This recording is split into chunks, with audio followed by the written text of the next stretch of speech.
the secret of the inner earth.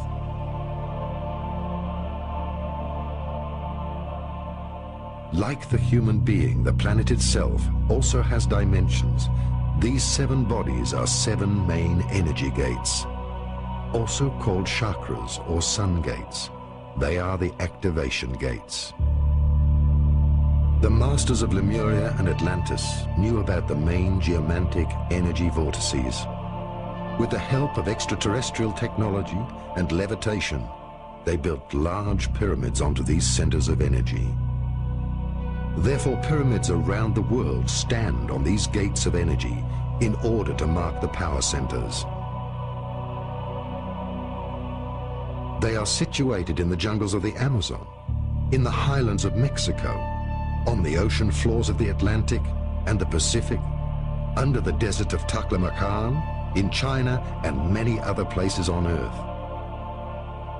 Many of these pyramids were built underground and will be discovered in the near future.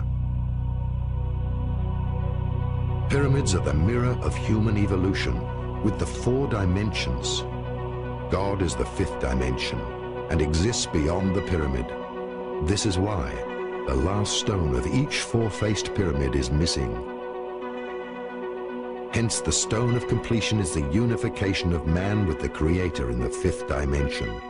That is the reason why human beings have 5 fingers. They are created for the 5th dimension. The reality of massive engineering tools in Egypt, of course, is something that is not presently known. The existence of huge interior structures with mathematical precision that range in size from some 20 centimeters for the air shafts to the massive chambers known as the King's and Queen's Chamber that require blocks of some 2 to 20 tons apiece, suggest a parent technology that is no longer known to our present Western society. When the documentary Mysteries of the Sphinx was being made, the engineers asked themselves, how could these massive blocks be moved into position? It was obvious from special consultants who were moving upwards of 200 tons that there was no present technology that could take these very large, massive blocks from the quarries and move them up some 480 feet above the surface of the earth unless there was a superior parent technology. In talking with specialists in hypersonic vibrations in New York and Chicago, it was suggested that a type of vibratory source, perhaps a quarter of a mile in length, would have to be necessary as some airborne platform that would require the vibratory mechanisms necessary to move these large blocks into place. Certainly, our use of certain sound techniques inside the chambers show that the Great Pyramid is a type of vibratory laser, and if it can be activated properly, in my interpretation, could allow us to understand how certain sound structures can move massive blocks of stone. The high priests used the pyramids as initiation temples because the energy inside the pyramids was so powerful that students or neophytes, through meditation, were carried into a different dimension of consciousness.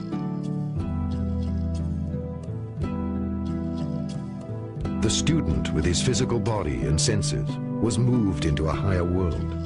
Thus he could perceive the spiritual world. Until this very day, another great secret remains.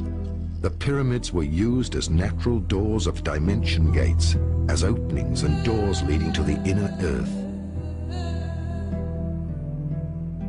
As much as there is an outer world, there is, because of polarity, an inner world. In other words, the earth is hollow. As things are on a small scale, so they are on a large scale. Hermes Trismegistos taught that everything in the universe is set up according to the same organizational plan. One could say that the Earth is like a huge atom, hollow inside, with a nucleus at the center which represents the inner sun. Just as we humans do not see the outer curve of the globe, one is not able to perceive the inner curve when entering Hypereia, the legendary lost crystal cities of Agartha.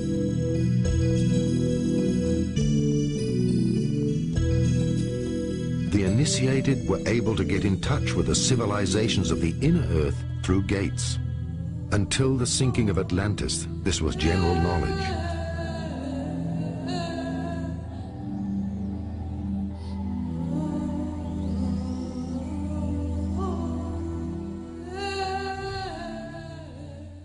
Plato in his book, the Timaeus, speaks about an earlier civilization, a race of godlike beings, at least 9,000 years before the time of the peoples of Athens. He also speaks of how the great historian Solon refers to Egypt as a colony of Atlantis. It is clear from evidences we have recently made in Mesoamerica, specifically in Guatemala, with the ancient canal system that we have uncovered through remote sensing radar, that it was there in Central America where north and south tectonic plates meet, where there are great statues called the Atlans, that there was indeed some type of civilization that could be called Atlantean. Clearly the evidence is in Egypt of great structures beneath the sands of Giza, as well as the evidences of great structures beneath Gobi in the Far East, suggest that Atlantean models of higher intelligence were over the earth at a much earlier historic period, suggesting that Atlantis was a type of civilization rather than a specific place of people, technology, worship, and belief. Where is the entrance to the inner earth? My feeling is that these are openings several hundred kilometers wide, not more than that. One on the North Pole, one on the South Pole. They may exist in a different dimension. They may be made visible at will or from time to time, depending on certain cosmic and terrestrial conditions. These are more of speculations. However, I know for sure that, for example, polar flights are forbidden to fly straight over the pole. They always deviate away. After a very suspicious crash of a New Zealand airliner, chartered airliner in late 70s, early 80s, that was supposed to fly over the South Pole looking for the opening of the inner earth. After Atlantis, only a few native Indians on the Amazon River and the Hopi Indians knew of the entrances to huge underground cities. They reported that shortly before the cyclical end of humankind, the seed for the next humankind was brought to safety in the inner earth by beings, human beings with white and bluish skin and golden angelic hair, who traveled in flying saucers from the inner earth. Last century, various scientists searched for the pole openings. Accordingly, the South Pole is supposed to be the head chakra of the Earth and have an enormous pole opening. The North Pole would be the root chakra. During this century, two great efforts were made to find these pole openings and to make contact with the extraterrestrial races who built the underground cities within the Earth. The first expedition was led by Admiral Byrd before the Second World War. The second was carried out by the secret Tula organization, which pulled the strings behind the Nazis. Both expeditions were successful. Byrd discovered the pole openings during an expedition for the USA.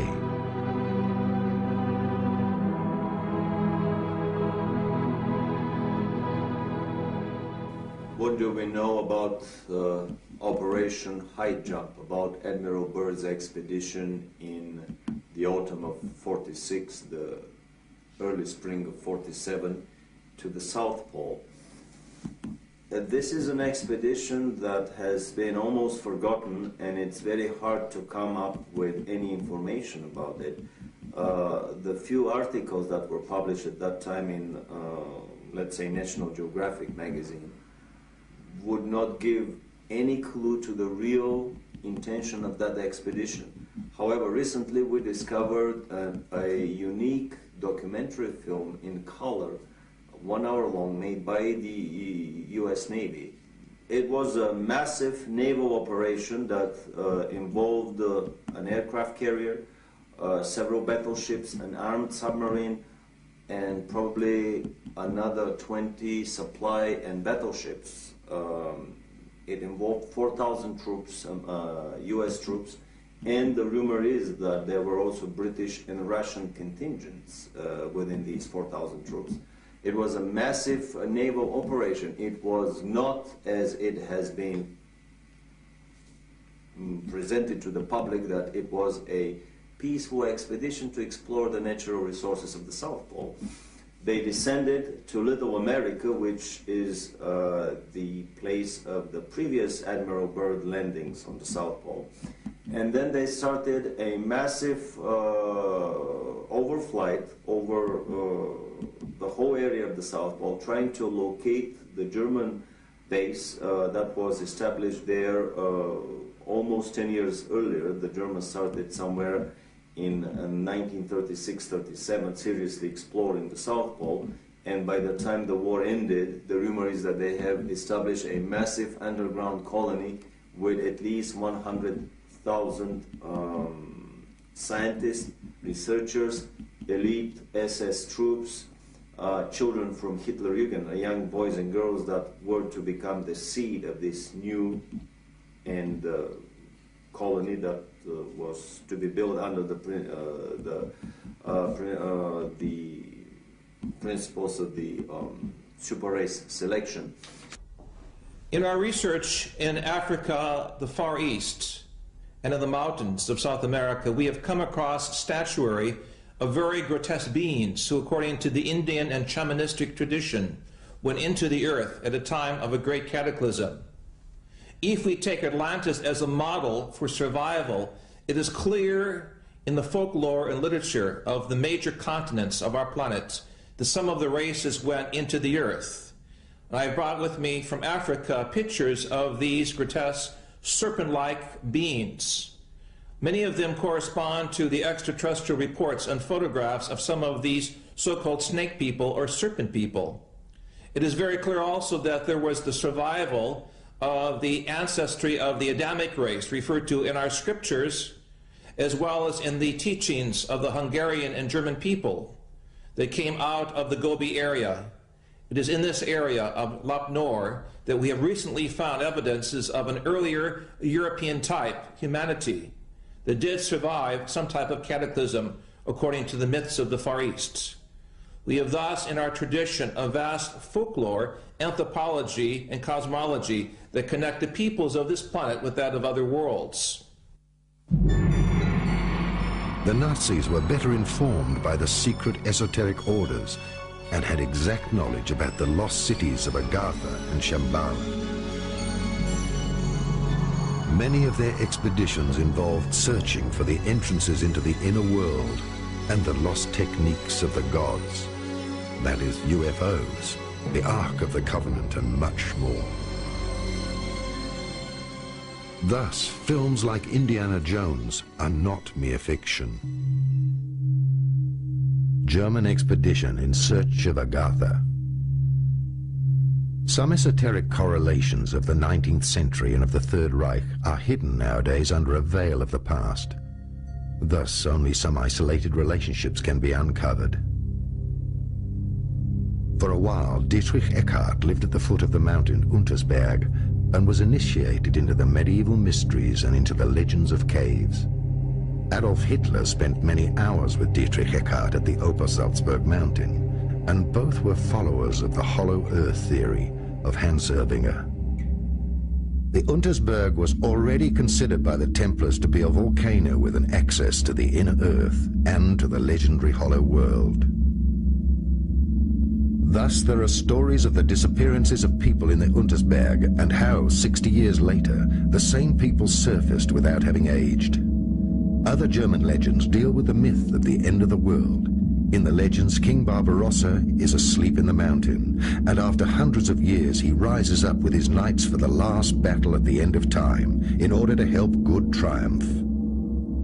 I'm speaking now as a scientist. I do not want to confuse subsurface temples and grottos and structures of civilizations that go down approximately a mile or two from the surface of the earth with the so-called inner earth theory.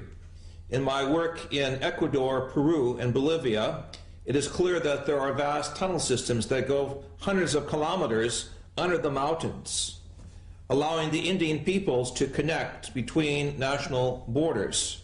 We know also between Mexico and New Mexico in North America that the Indians have a subterranean system of corridors that allow the tribal federations from North America to meet, even privately, without notifying the American or Mexican authorities. Clearly, these structures are there as a result of some type of volcanic activity or catastrophic event some 28 million years ago, as we have measured in areas of North Mexico, where the surface of the earth changed, allowing volcanic openings and porous materials to construct, as it were, underground cavities. Into these cavities, members of the human society found shelter from the noxious poisons and gases and orders of destruction that took place rather suddenly. If we look at our planetary system, there is an obvious grid of underground cavities, from the areas of the Gobi areas of Central Asia to the areas of Malta in the Mediterranean to areas even of the mountains of Untersberg in Central Europe, Mont Blanc, Jungfrau, to areas we have specifically worked with seismology in central North Mexico, and also areas of the Andes. Peru, Ecuador, and Bolivia in particular have underground structures that run for hundreds of kilometers. In Southeast Asia, we know that these structures also exist in the areas of Sumatra, Borneo, and Indonesia. Clearly, throughout the world, there are major areas which seem to be contact points with parallel evolution. Dietrich Eckart shaped Hitler's thinking more than we can imagine today. He also directed him towards a mediumistic education and showed him how to make contact with the spiritual world, in particular with the Germanic gods and the ancient Hypereia people from Agatha. Thus, the leader became a guided one who communicated with the spiritual world and the masters of Agatha. Only when he had developed these mediumistic attributes to the full did Dietrich Eckart propagate the idea of a leader, Führer, in the Tula Society and in the popular esoteric circles.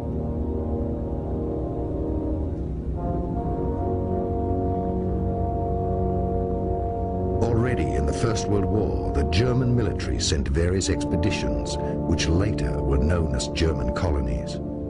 Some esoteric followers, like General Ludendorff, who had access to the foundations and connections to the secret orders and castles, supported the expeditions and their search for the lost cities and treasures of the old Atlantean high cultures.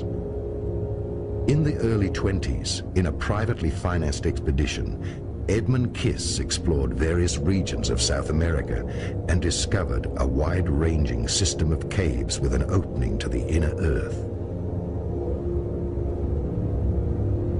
The different esoteric societies with their secret orders, country estates, and later also their castles were the meeting points of the esoteric elite, which saw itself as guided to resurrect the old knowledge of Atlantis and of the Indo-Germanic prophecies.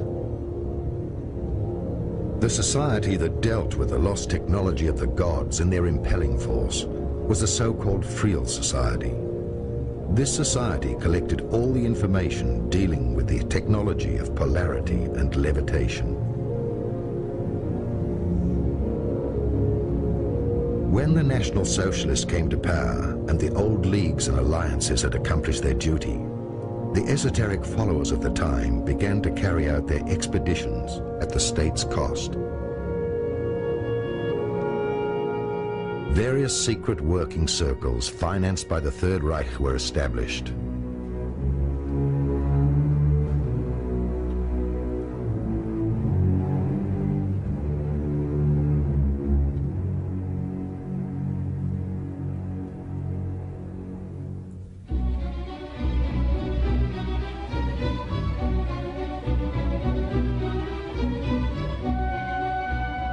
committee of the group, Heirs of the Ancestors, was concerned with the study of races, and some high esoteric followers were contracted to investigate the past of the Aryan race with ordinary archaeologists and scientists. Many Third Reich expeditions were initiated through the orders and foundations. Edmund Kiss went for the second time to South America with an elite group of scientists and the latest technology in order to find and enter into the inner earth and Agartha. Allegedly, they found a spaceship from Atlantis in one of the bigger caves. The secret society Akakor was founded, whose role it was to further explore the technology, even in the event of a war.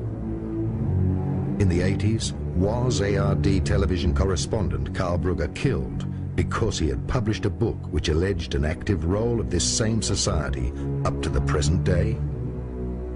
I had the privilege of knowing Karl Brugger, the author of Die Chronik von Akakor, many years ago in Brazil, where we worked together with the white Indian peoples of the upper Amazon, who spoke a dialect very much like an ancient Germanic language and who had contact with the Star people.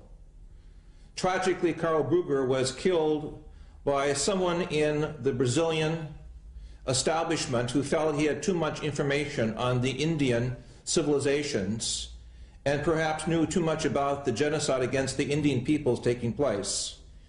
I dedicated my book, The Sphinx on Mars, to Karl Brugger, and in this book I show for the first time the historic pictures that NASA has of the pyramid structures on Mars, as well as pictures of the pyramids in Brazil and South American places, suggesting that there is a historic connection between the planetary grid of energy places marked by pyramids and temples and those of other planetary bodies. Karl Brugger was one of the great historians, journalists, and humanists of the 20th century. It is very important for each of us to try to get in contact with his teaching, his legacy, because it forms the connecting link between the Indian peoples, the earlier Atlantean-type peoples, or what is called in Central America the Atlans, the great giants who are blonde, and the European peoples, to show a connecting bridge between civilizations and centuries. The Chronic also refers to the coming of the extraterrestrial peoples, according to the Indians, at the beginning of the 21st century, due to the misuse of science, the destruction of the planetary environment, the imbalance of knowledge, what we call Western civilization, the Untergang des Auslands, will come to a quick change with the appearance of the Star people. And for this reason, we must keep our eyes and ears open to the signs from space of a new communication system, connected also with the teachings of the Indian peoples.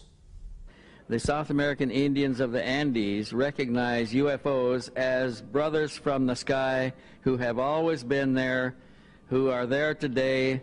They are not any more unique than an airplane, an airliner flying overhead with passengers aboard.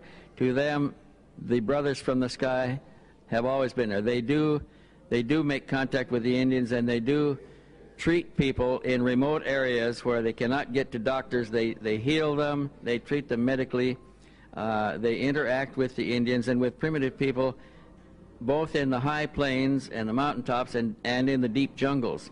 So when we began asking about these brothers from the sky, we discovered stories about such contacts everywhere. And in the course of one of these stories, we were introduced to an Indian from the upper Amazon. I think his name was Akunta, but I'm not sure at the present time, who offered to take us back into a civilization that he came from that was primarily based on a European culture that was transported there or transposed there sometime about the end of World War II, and they had taken scientists and scientific research underground in an area in the upper Amazon where they had succeeded in developing disc-shaped aerial vehicles that they could use to go all over the world with. The society was, this Indian called the society Akakor. He said that he had guided a German researcher by the name of Brugger, and I think his name was Martin Brugger, B-R-U-G-G-E-R, who was actually taken to the city and was afforded an opportunity to meet with some of the Europeans there. That Indian tribe in that area has many blue-eyed, blonde-haired Indians, and they appear to be descendants of a Germanic a group of people that were taken there sometime in the middle 1940s, and now they have produced children and they are young adults, and a society is flourishing there that is advanced over the contemporary societies around them by a substantial degree. We can take you back there. There is a man who lives in that area. His name is A.J. Gaviard, who will be willing to introduce us to either the Indian that guided Martin Brugger or other Indians from the same tribe who may be willing to take us back far enough to meet some of the members of that society. It's operated as a closed society. They do not come out down the river and enter Western civilizations. When they come out in their spacecraft and pick up what they need and take it back into the society, and they live in a closed environment, pretty much protected by the wilderness of the jungle itself. So it's possible to go back and further investigate the evidence of the existence of Akakor at any time. We can produce people who can do this. We can look at Mr. Brugger's evidence that he published, which was the result of his own research. But I personally am convinced that this society exists, that they have circular disc-shaped craft, that they fly and operate them there, and perhaps some of the disc-shaped craft that we are discovering in the reports of the Indian aboriginals of the highlands, of the upper plateau there, may be some of the vehicles from Akakor. We also know that many of the vehicles that they describe are not from Akakor, that they come from elsewhere. Some of them are extraplanetary.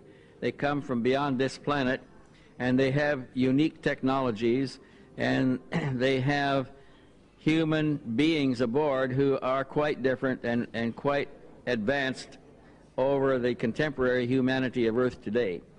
These humans are interacting with the natives down there also, and there is substantial evidence that these extraterrestrial races are directly connected with the earlier civilizations of Tiwanaku, of the Olmecs, of a number of the other earlier civilizations in South America at a time before the last cataclysmic disturbances that changed all the society and reduced it to savagery once more. A further expedition was sent to the South Pole, Expedition Schwabenland, in order to find the land with no ice and to explore the access to the inner Earth.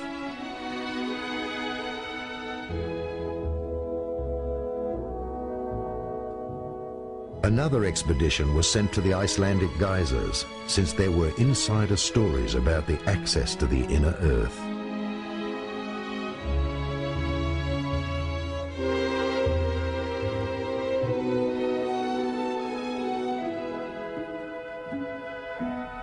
And another expedition was organized by Sven Hedin to the Taklamakan Desert in Tibet in order to find traces of the old culture of Urd.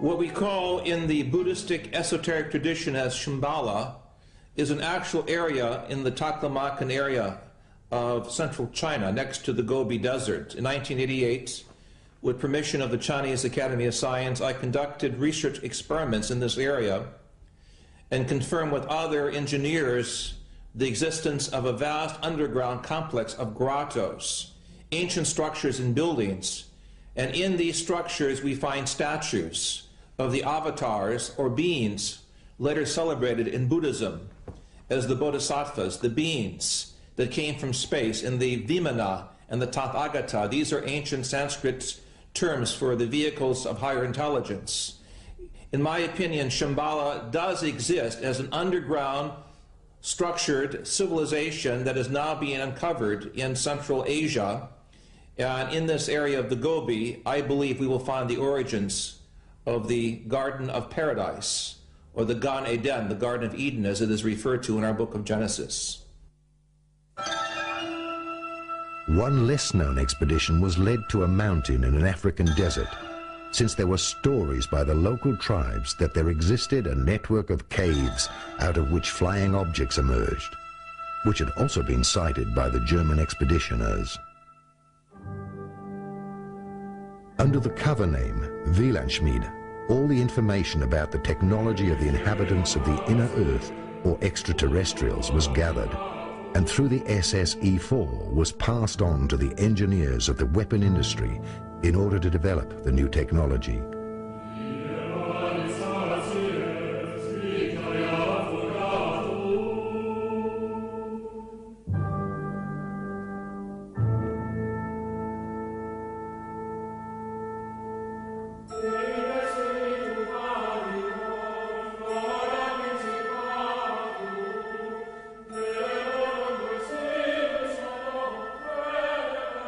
The flying saucers from Agartha were the result of this scientific research.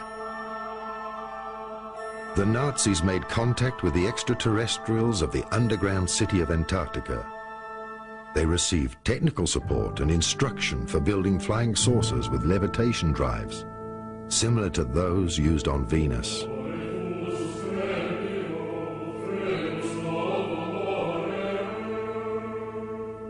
At the end of the Second World War, the extraterrestrials ensured that the technology was returned from Earth back to these cities. They understood that the Dark Age had not yet reached its peak. The technology was returned by 30 submarines through a large commando action.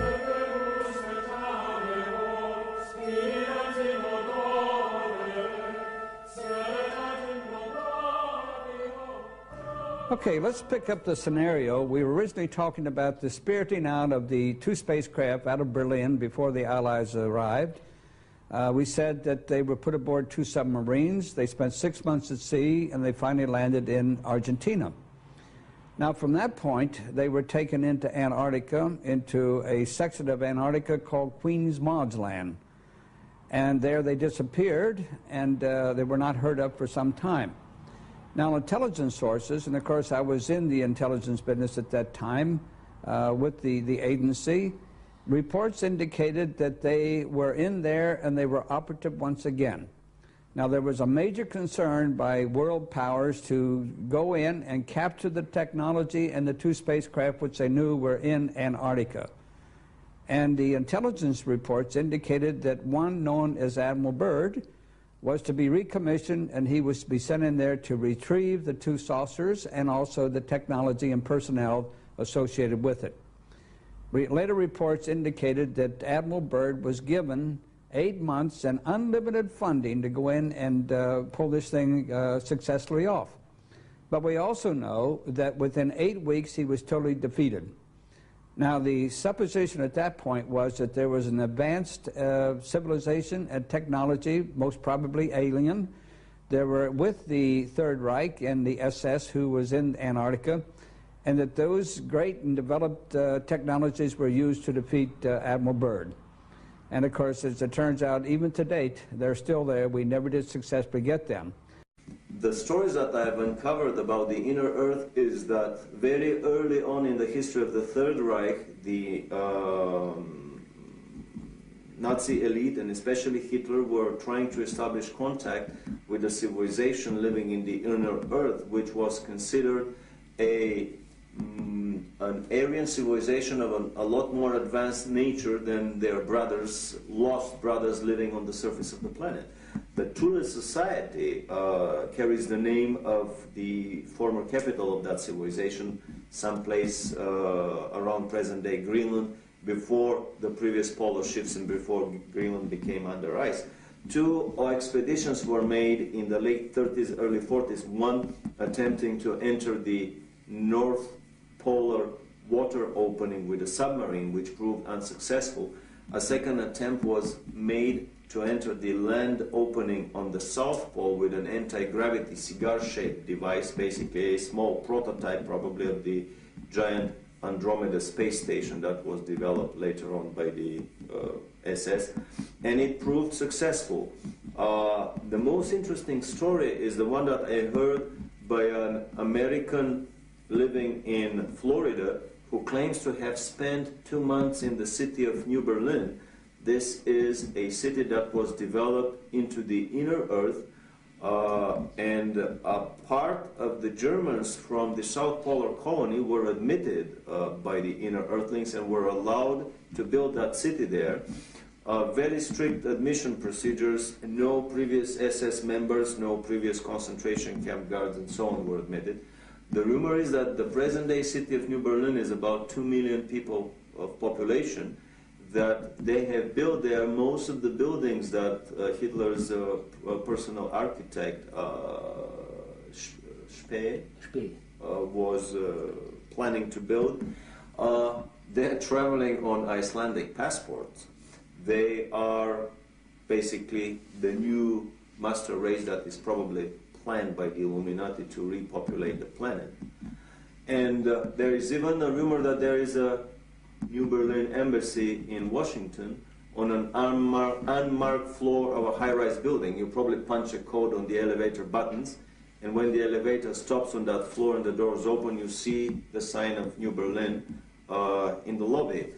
The kids of the New Berliners study in major institutions around the globe, Harvard, Oxford, Cambridge, Yale, and basically it is not a Nazi colony that is established in the hollow earth as an enemy of the present-day American and English Illuminati secret government.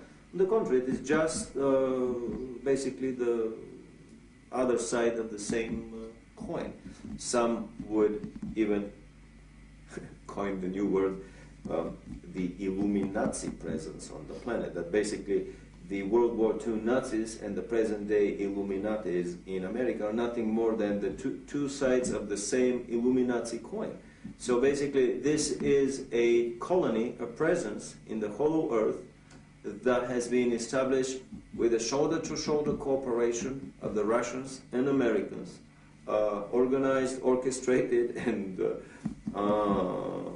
performed through the quiet cooperation of the Illuminati government.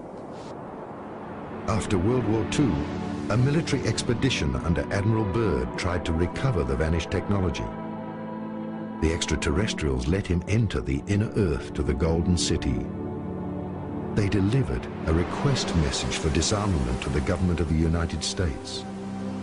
Admiral Byrd had to remain silent until his death, but after he died, his nephew published his diary.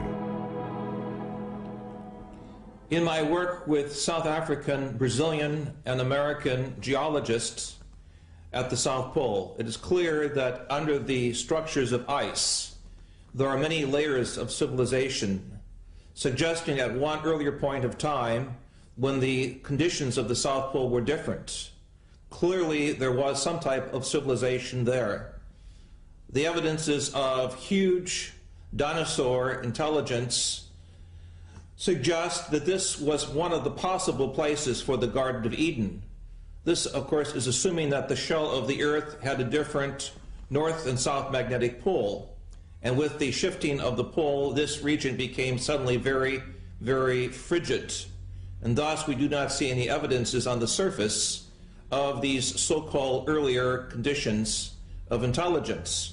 However, I believe with the further exploration of the documents that both Admiral Byrd brought to the attention of the world after World War II, and the Brazilian Navy uncovered in 1961 with its subpole expedition, that extraterrestrial intelligence is also operated out of the area of the South Pole.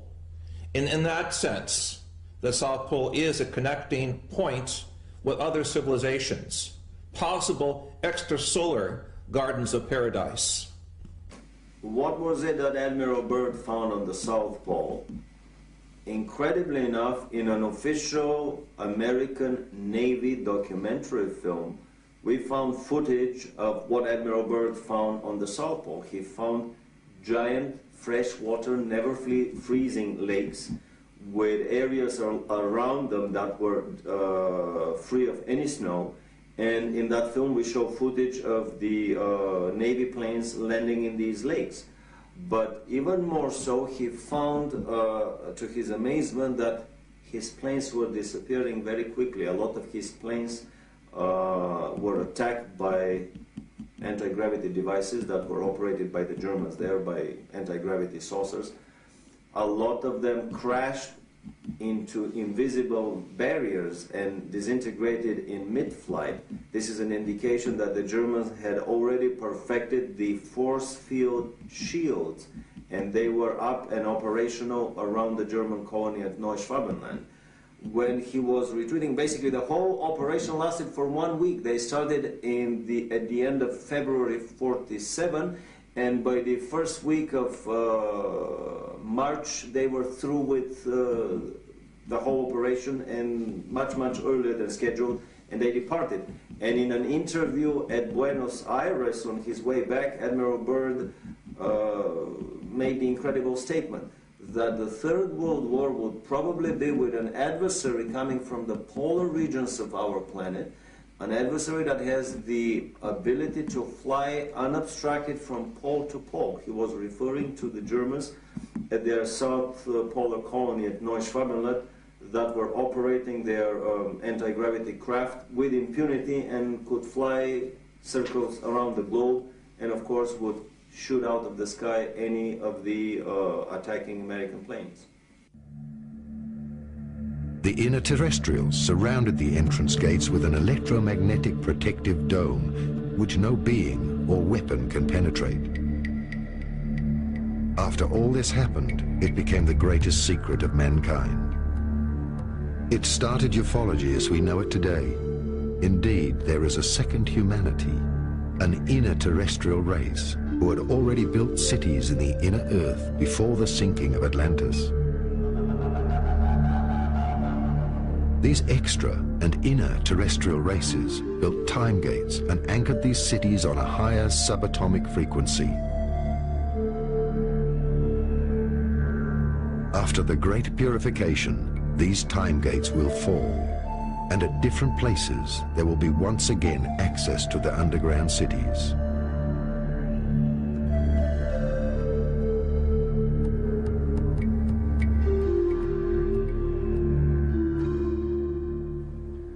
In 1961, the Brazilian Navy was conducting a series of experiments in the Antarctic.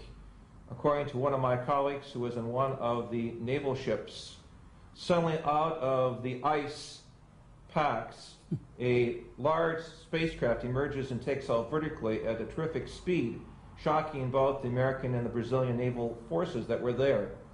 So it is clear that as late as 1961, we have official documentation from the Brazilian Navy that there is some other, emphasize other, underline this 3 or 4 times, life force or intelligence stationed at the South Pole, possibly to observe the scientific developments on the planet, possibly to observe the military operations and the forces of the East and the West in some type of Mexican standoff as the Cold War develops. We have clear documentation from other sources and other South American governments that some technology that is not human-based is there. That is to say, some type of higher evolutionary experience is there, and this is the next chapter of our quest. Why are they here? What do they want from us? And do they, namely the higher or alien intelligence, have as it were some type of directing mechanism both for the US as well as for the Soviets as to who goes into space and who conducts, as it were, the next evolutionary round of space development? These are questions that we must resolve. Also, gigantic cities of lights will descend out of their orbit to selected areas and will be anchored on the Earth. Right now, people who have reached a certain level of consciousness and are once again connected to the cosmic monad are drawn through their intuition to places chosen by the spiritual hierarchies in order to anchor the cities of light above these areas. These sites are absolutely secure. The Space Brothers and the spiritual hierarchies have created the so-called Islands of Light, where the Earth's frequency was increased so that all human beings and light workers can find each other on that level.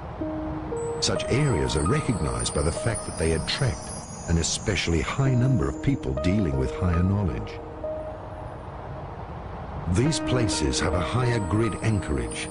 They are places of power, activated chakras, entrances to inner Earth, and a present UFO surveillance. The Space Brothers are going to pay special attention to these areas when the cataclysms begin, because that is where the seed for the new mankind will be found. That is where the first contacts will occur on a physical and telepathic level. Many small and large centers, shelters of peace, will be established by spiritual people who live together, who work on themselves and teach others. To the new mankind, these sites will be study centers and the new initiation centers for the Universal Brotherhood. These islands of light are recognized by the fact that they do not belong to a certain denomination or sect, but that they are open to every reality, and that they know that many roads lead home. The highest goal is to increasingly live our lives and love ourselves. This time there will be no arch, because man himself is the arch.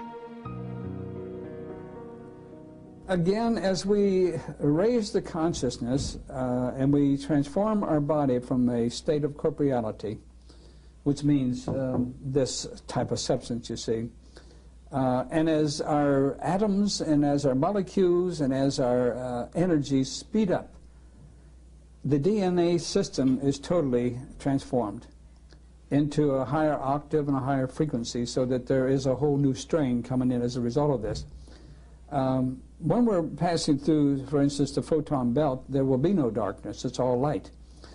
Everything in the body, then, of importance will be etheric in nature as opposed to corporeal or dense or density or whatever you see.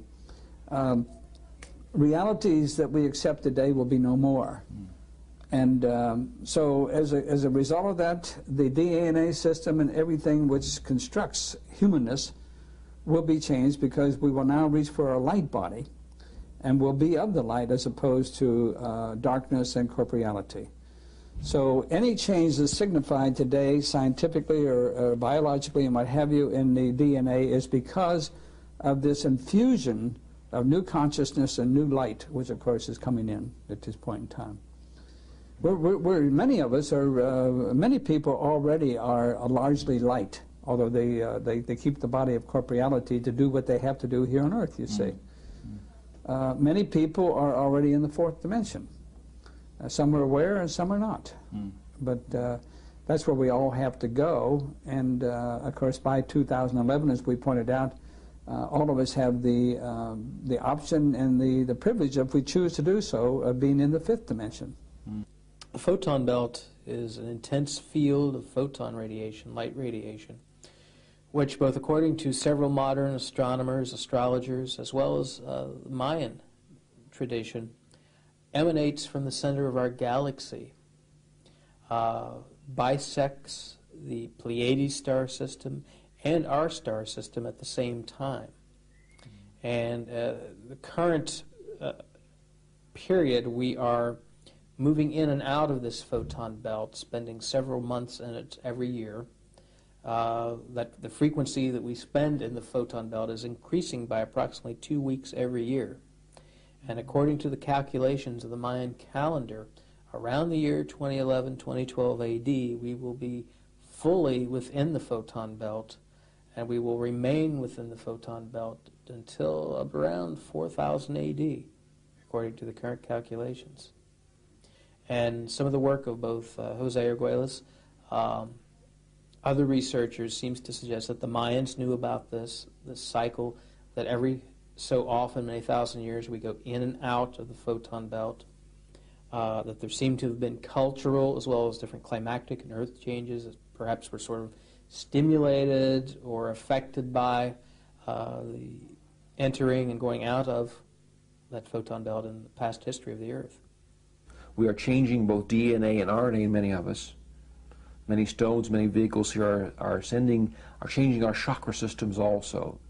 There are no longer 7 chakras in most of us. We are opening up new chakra systems. You'll see much more about this in the next 5 or 10 years also. You'll begin to activate many more of them, and also your DNA and your RNA will not be replicating in the same fashions. There are children who are being born who are conscious when they are born. And this will change also a lot. The Dark Ages. During the rule of a dark age of separation, all knowledge that is passed on and all instructions are tainted.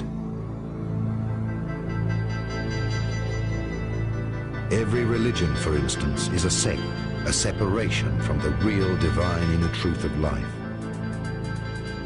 Religion is something that happens in God's holiest temple. Man himself in the depth of his heart and in communication with his divine inner self. Throughout the Dark Age, countless fallen sun cosmologies who have dogmatic religious views reached the earth and became our religions. They represented the climax of separation from oneself. God's channels, prophets, and mediums received their messages from the God-created and separated dimensions. Most often, the pure messages were mixed with information from the astral worlds and their own ego.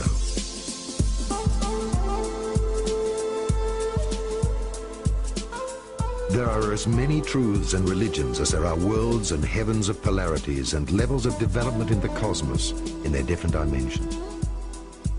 Every social structure which serves the power of the lobbies and the ego instead of mankind is a split, which in the end will restructure itself or crumble. All knowledge without love is a separation from being. Whilst the old program of the Dark Age runs out with the old light workers, the Illuminati, and their plans of a world dictatorship controlling the world of finance, it will disintegrate with the changes on Earth. The new incarnated light workers of the Galactic Confederation are already leading mankind into the new golden age.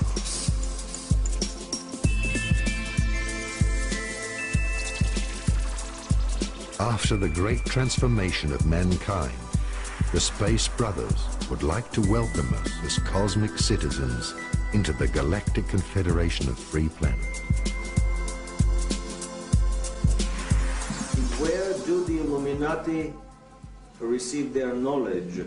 Well, I would use the famous jokes and stories about Tesla and Edison.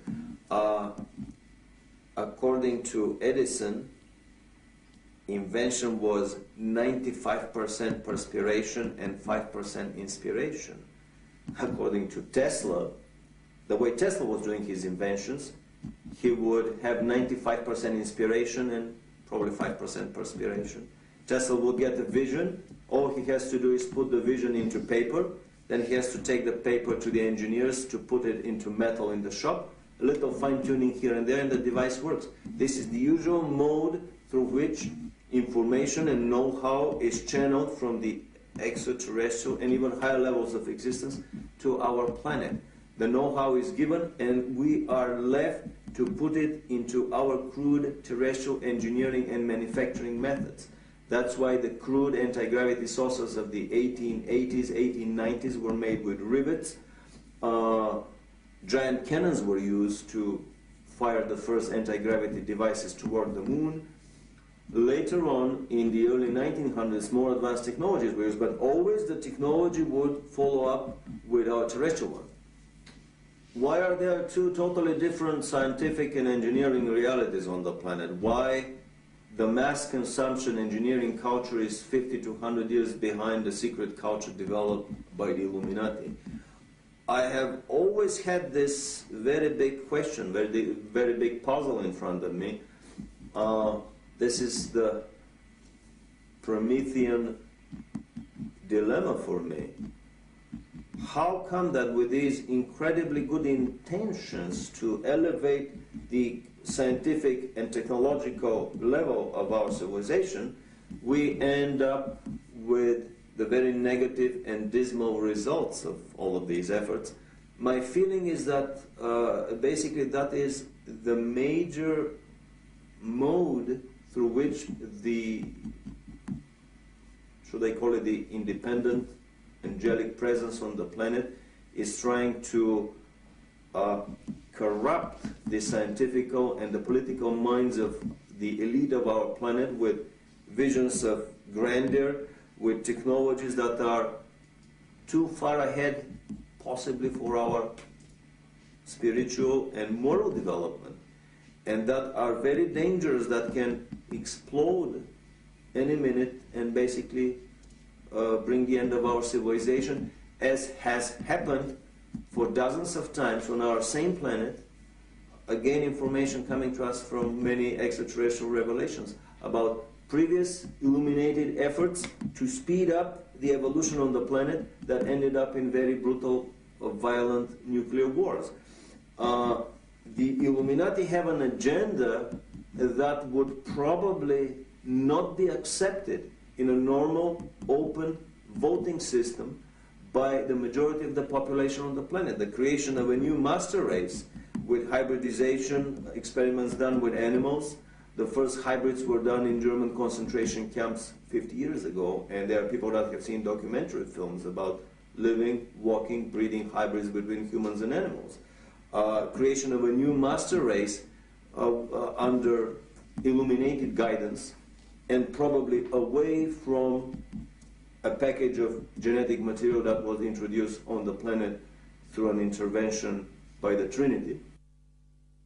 The dark as well as the light power serves only one master, who is the creator of all that is, and whose goal is to create the superhuman.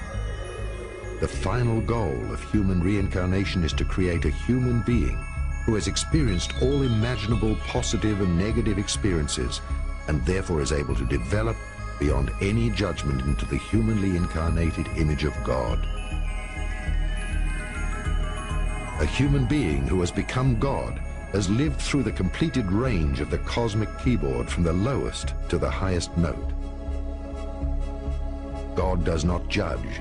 He shines on his creations like a sun, on the flowers or the weeds, or on his being.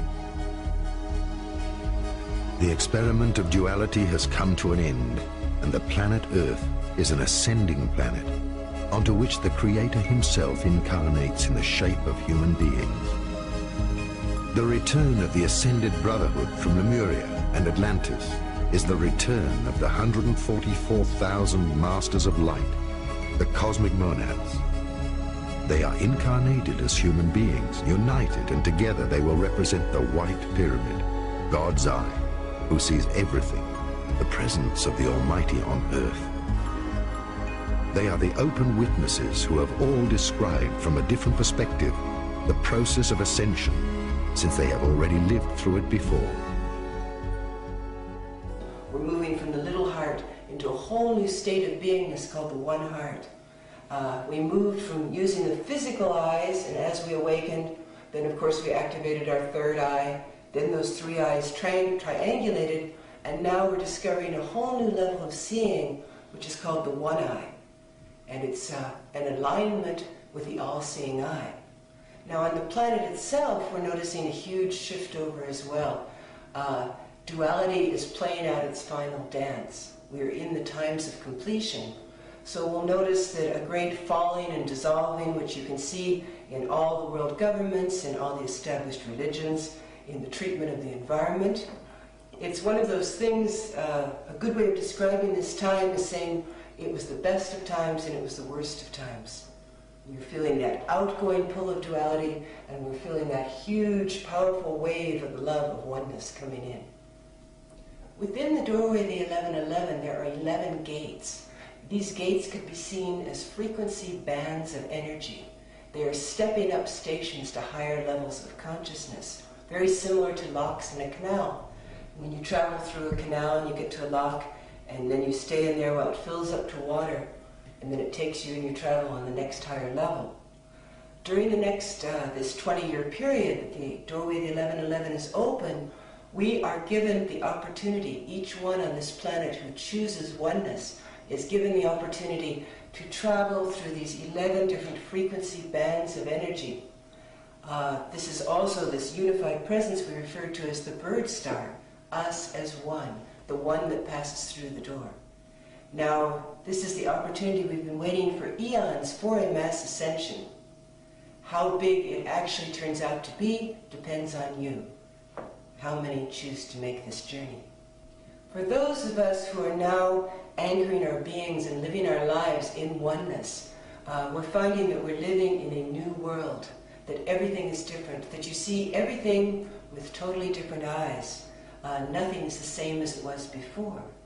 And it is only when a certain critical mass number of us around the planet leave duality behind and stop feeding that illusion of separation and start actually living our entire lives in oneness, that we can start fulfilling our higher purpose, the new level of our missions upon the earth, such as the establishment of islands of light, which many of us have had these long-standing yearnings to live in communities, highly calibrated beings living together in conscious oneness.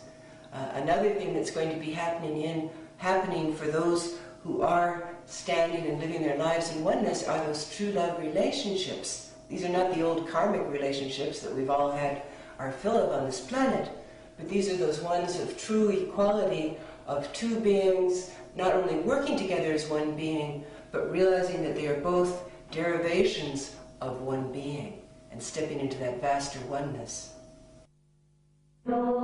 These 144,000 masters are under the command of the great mystery of the unspeakable, which is Christ in his highest personification, also called Maitreya, the Buddha of the synthesis, or Krishna.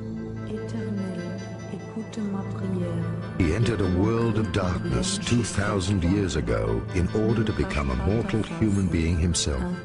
There are many names for the one spirit of the earth. God himself, through his Son, who became human on the lowest plane, was the planetary Logos, the Earth's soul out of which emerged all heavens and dimensions, all demigods and all worlds of polarity.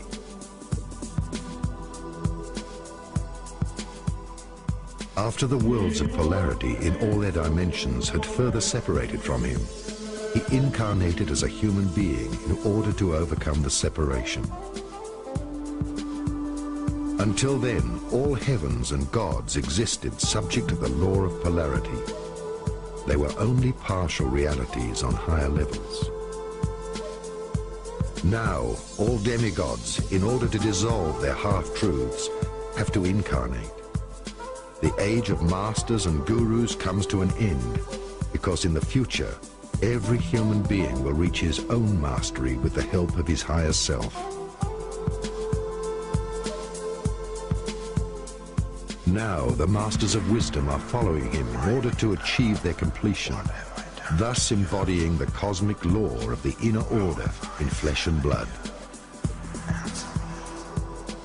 The normal process of becoming a human being, with all its highs and lows, is the greatest mastery, the highest of all virtues.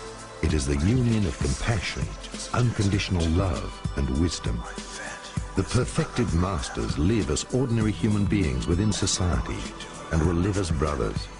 None of these ascended masters will ever claim again to be master or teacher. they will only describe the process of ascension. They will not distribute new concepts of enlightenment, because the highest wisdom is to honor life as it is, as an expression of divine being.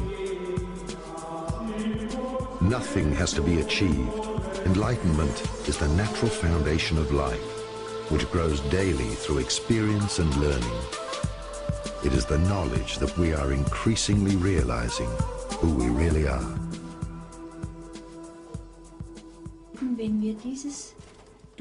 When we have resolved this duality of being, for better or for worse, things will be seen differently. Every challenge on this earth, which I personally, along with every human being, must endure, is seen as an opportunity. We should indeed love it unconditionally and even be thankful. This also applies to pain, illness and other chaotic situations on this earth. There is a purpose, and that is all important. We need to look at things differently. It is man who makes judgment. In time and space, or in this unity of all living things, all is God-given. Everything has a purpose. A purpose. If we listen carefully, we will hear it again. It is His purpose. It is His life. In Zeit und Raum geschehen oder in dieser Einheit mit allem Leben ist alles Gott gewollt, hat alles seinen Sinn. Wenn wir genau hin. In the knowledge of the unity of life, or I could refer to it again as grace, there is no positive or negative. We judge the value ourselves, that is, it doesn't exist at a particular level, but our consciousness must develop beyond that. We must no longer look for the good or the not so good. All the darkness, the shadow and light will be arranged in a God consciousness. Everything good and not so good, everything will be arranged. God is the principle, and through Him it is possible. We should no longer look at a person to see if he is good or not so good. I see the perfection of God in every person, in all life. Of course, the terminology, the development from God, varies. We do not have a right to direct, not even a right to raise it. Our duty is to glorify God. This unity, this principle of life, which offers perfection, which glorifies, and which sees Him in everything. This is the bridge. I would say in the dimension of light, in a new world or in a new house of the Father. This is the only possible way. We must develop beyond ourselves. Verpflichtung ist es, Gott zu verherrlichen. Diese Einheit, dieses Lebensprinzip der Vollkommenheit anzubeten, zu verherrlichen und in allem zu sehen. Das ist die. My personal experience of Christ consciousness is that on this earth, man receives the light from the Father through Christ, His only begotten Son. He then surrenders himself to God in humility and servitude. This is unlike Buddhism, which says that there is no need to reason, not to come into contact with shadows, because karma will gather there again. I do not see it this way. I must embrace all life which I encounter, and I must serve my neighbour in a state of consciousness. This is once again what is referred to as the washing of the feet. We must sacrifice ourselves for our neighbours, and should it be his or her wish, or should we say his or her circumstance, then also elevate him or her to the throne. This is serving in the vineyard of the Father, and this is how I see it. Weil sich da wieder Karma aufbaut, so sehe ich das nicht, also das betrifft jetzt nur mich selber. Ich muss alles Leben annehmen, was auf mich zukommt und nach dem Bewusstseinszustand des Nächsten dienen.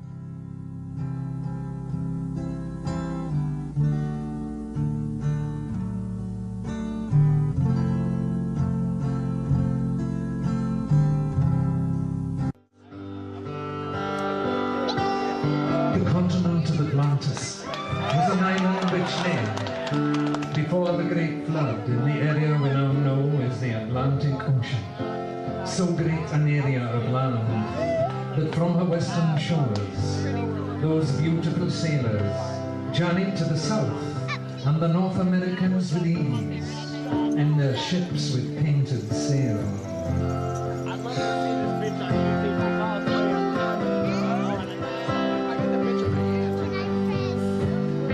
To the east, Africa. Across the short strait of Sea Mile, the great Egyptian age is but a remnant of the Atlantean culture. All the gods who play in the mythological dramas, in all legends from all lands, were from fair Atlantis.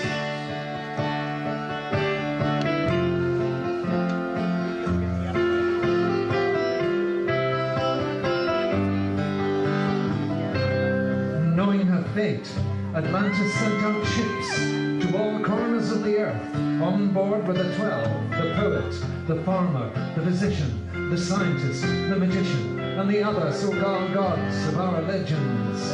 No gods they were, and as the elders of our time choose to remain blind, let us sing and let us dance, and ring in the new age, and hail